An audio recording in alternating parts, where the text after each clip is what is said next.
Es decir, prácticamente los cálculos de muchas entidades ya dan cercana a los 4.500 pesos lo mínimo que necesita un jefe de familia para una vida digna. Bueno, en el convenio de aceitero el básico inferior es de 5.000 pesos. Ahora, lo que generó todo el conflicto. Lo que generó el otro conflicto en el cordón de San Lorenzo. Domínguez, ¿cuánto dejaría de percibir el fisco si se llevara a 10.000 pesos?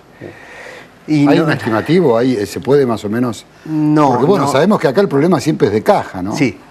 Sí, es cierto. Obviamente. Es cierto. Bueno, muy bien. Es cierto. Entonces se supone que este gobierno o cualquier gobierno, si no toma una medida de ese tipo que le haría quedar bien con una gran porción de la ciudadanía, sobre todo aquellos que ganan menos de 10.000 pesos, es porque no quiere perder plata.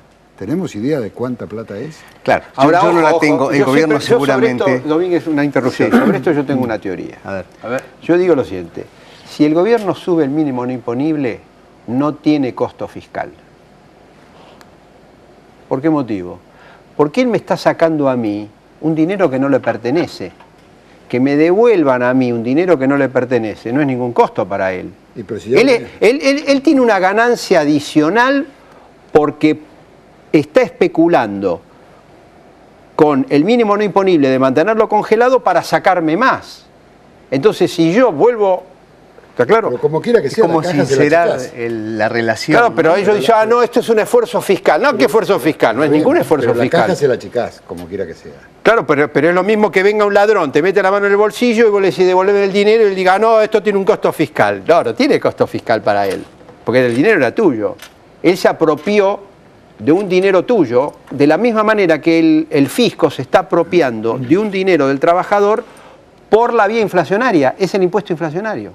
Este es un claro ejemplo de impuesto inflacionario, donde no te ajustan por inflación y por lo tanto el fisco capta una parte mayor del ingreso.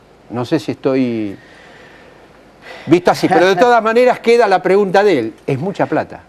Claro, evidentemente, porque, digamos, desde el punto de vista político, una medida de aumento del mínimo no imponible sería muy bienvenido por todos los trabajadores, ¿no? Además, siempre captaría, ya que estamos hablando políticamente, a una franja de clase media, sí, no digamos acomodada, súper acomodada, pero bien, que según los medidores de opinión pública es lo que el gobierno quiere captar. Esto se llama un impuesto confiscatorio, pero con un agravante. Es un impuesto confiscatorio a un sector que es vulnerable, que es el sector de trabajadores. Es decir, porque si se le hiciera a un propietario, que es el verdadero sentido del impuesto a las ganancias, bueno, es lo del tema de la progresividad, pero se le está haciendo al que tiene como único capital su propio trabajo, es decir, su cuerpo físico y su cuerpo mental. Entonces, esa confiscación genera este tema de la injusticia, es decir, esto que se repite en los salarios, que se repite en la sociedad, que los sectores más altos ganan mucho y los sectores más bajos ganan poco. Es decir, ese distanciamiento de la brecha entre el que más gana y los que además de generar una situación de falta de poder adquisitivo, genera injusticia y desigualdad. Es decir, es grave desde todo punto de vista. Ahora, Domínguez, no se podría hacer lo siguiente. Vamos a ver que sube el mínimo imponible y, como dice Antonio, bueno, acá hay un dinero el gobierno dejaría de recaudar algo que está recaudando. Lícito, ilícitamente, jugando con el tema de la inflación, etcétera, pero se queda con un dinero. Ahora, de golpe uno puede agarrar y decir lo siguiente, bueno, lo compensamos porque hacemos una reforma impositiva y entonces la renta financiera paga, los intereses pagan, etcétera, y le dejo de sacar a trabajadores y lo saco de un segmento financiero que hoy está exento del impuesto a la ganancia. ¿Es así? Claro, es así, que es un poco a lo que apuntaba él recién, ¿no?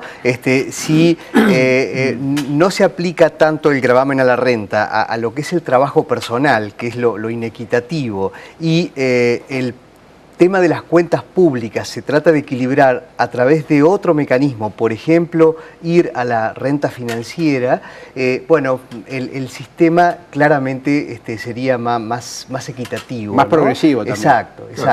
¿Y por qué todo? Ojo, estamos acá de... entre el 2003, estamos en el 2011, o sea, sí. Ya prácticamente hay casi Pero, 2 mandatos. ¿cuántos años hace que escuchamos hablar de que habría que grabar la renta financiera y nadie... Sí. Bueno, ¿y qué pasa? Sí, yo creo que es un tema que siempre ha sido materia de discusión, por lo que hablábamos recién, como el ¿no? famoso impuesto al cheque, que Sí. todo el mundo lo critica y nadie lo sabe. A mí me parece que hay un miedo de la reacción que pueda tener en el inversionista que hoy por ahí hace depósitos bancarios porque los intereses de plazo fijo están exentos, hace operaciones en la bolsa, gana dividendos porque ni los dividendos ni la compra-venta de acciones paga impuestos a las ganancias, lo mismo los títulos públicos. pero y eso es un poco el termómetro que ¿Pero cuánto se quiere dejó mostrar. la bolsa, Domínguez, este año? ¿Cuánto dejó la bolsa? ¿50%? ¿40%? Sí, fue importante. Bueno, quiere decir que si ya yo quizá me gané 2 o 3 millones en el año, no pago impuestos. Y si gano 80.000 pesos por año, Claro, eso es lo que pasa como hoy. empleado me retienen. Es una arbitrariedad total Sí. eso. Pero a su vez porque esconde la especulación. Es decir, hoy en día los grandes grupos económicos tienen una porción importante de sus ganancias en la especulación. Esta existencia, este reconocimiento del capital real y el capital financiero, toda la crisis internacional está volcada hacia solventar el sistema financiero. Entonces, poner un impuesto a la renta financiera o a las operaciones financieras es romper el círculo, cómo circula el dinero financiero, para hablar claramente del capitalismo ruleta, el capital alrededor del mundo. Entonces, es un pacto internacional. Acabo de venir de una reunión internacional de trabajadores que una de sus primeras reivindicaciones es que este impuesto se imponga en toda la circulación. Porque lo que aducen, es decir, ¿cómo? Si mi vecino, si el capital circula, Claro, sí, es decir, claro. mi vecino no lo tiene, voy a dar ventajas para que no se... Ahora, lo que no dicen es que el capital financiero no trae aparejado ninguna posibilidad concreta de generar empleo, generar trabajo, generar distribución de la riqueza. Es un capital que finalmente Estancado, viene, es estancado y parasitario. Es un capital parasitario. Ahora, es una necesidad. Es una necesidad si es que queremos que la economía se vuelque hacia el capital real, ¿no? Ahora, ¿los tributaristas plantean, Domínguez, este tema que plantea Meguía? Sí, ¿O se encuentran que hay un lobby financiero que dice no y el gobierno se rinde ante este gobierno como los anteriores? Porque, como bien dice Antonio, esto no es de hoy. Hace muchos años que se viene discutiendo este tema de grabar o no grabar la renta financiera y sí, evidentemente es un tema difícil de abordar. La presión de los grupos económicos es fuerte. Seguramente la Asociación de Bancos, la Bolsa de Comercio va a decir, bueno, pero con un impuesto a las ganancias no pidamos que los capitales se queden en el país, se van a ir a Uruguay o a otro país o a un paraíso fiscal donde la misma renta no esté grabada. Entonces, como siempre es un problema para nuestro país que los capitales se queden, esto sería, digamos, un motivo más para que huyan. El problema es que hay asimetrías en el mundo, ¿no? En todo caso, perdóname, para que huyan más, porque huyen... Sí.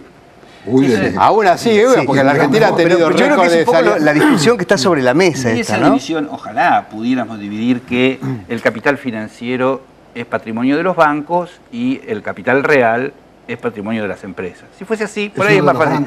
Los grandes timberos, y usted lo sabe mucho mejor que yo, son los grupos económicos, porque son los que en el último tramo le agregan un valor en la circulación del capital financiero mucho más importante a la ganancia que obtuvieron con el denominado capital real. Entonces, la crisis se resolvió en favor del capital financiero. ¿Por qué? Porque los grupos económicos a que usted se refiere fundamentalmente no quieren perder la ganancia que obtienen en la circulación, dicen, contrarias a la aguja del reloj, para obtener mayor renta de... ¿Qué creen que va a pasar? ¿El gobierno va a acceder al pedido? No. Porque dicen otros que el gobierno está negociando, sí, al mínimo no imponible, que está negociando, como diciéndole al siguiente, bueno, si yo te doy esto, entonces moderate en la paritaria. Claro. Ojo, como diciendo... Que es cierto, es así. Está esa negociación. Bueno, pero pasa lo siguiente, la paritaria tiene que ver con la inflación pasada, la expectativa de inflación futura y por la productividad del sector. Ahora, nadie hoy está en condiciones en el movimiento obrero de decir vamos a ponerle un tope a la negociación colectiva. Al convenio. Es decir, ni el más poderoso, ya saben a quién me refiero, no lo puede hacer, lo intentó decir y tal fue la opinión en contra. No puede, Entonces lo tienen que hacer a través de mecanismos indirectos. ¿Quién fue el lo poderoso? Intentó decir Moyano, que estaba negociando con la Unión Industrial. ¿Por qué no puede, Meguira? Porque fracasó, lo van a superar sus propios... Primero que lo van a superar otras paritarias y gran parte del poder en el interior de una parte del movimiento obrero se mide de quién tiene mayor acceso a los aumentos salariales. Y es cierto que camioneros, a partir de la negociación continua, el sistema de negociación continua, tiene aumentos en forma permanente. Es en el sector transporte el líder. Hay otros sectores que tienen, como muy bien nombraste vos, aceiteros, todo lo que esté relacionado con el capital que se exporta. Claro, más intensivo. Es decir, exactamente. Ahora, yo pienso que decirlo no lo pueden decir. Por lo tanto, no tengo la bola de cristal. Se va a hacer un pequeño ajuste, como se hace todos los años, esperando quién larga en punta real en la paritaria. En la paritaria, un gremio grande, para ver cuál es el aumento y se va a seguir especulando respecto a este ingreso que técnicamente tiene el fisco, que no lo hubiese tenido si no es a través de esta política.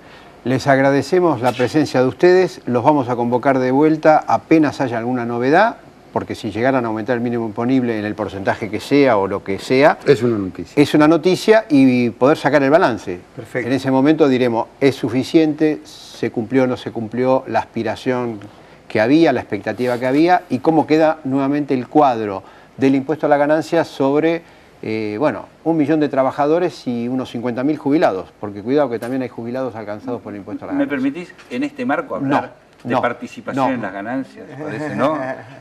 Nos vamos. No es que le sacamos la palabra a Meguira, sino que nos sacan a nosotros del aire. Bueno, Gracias. Gracias.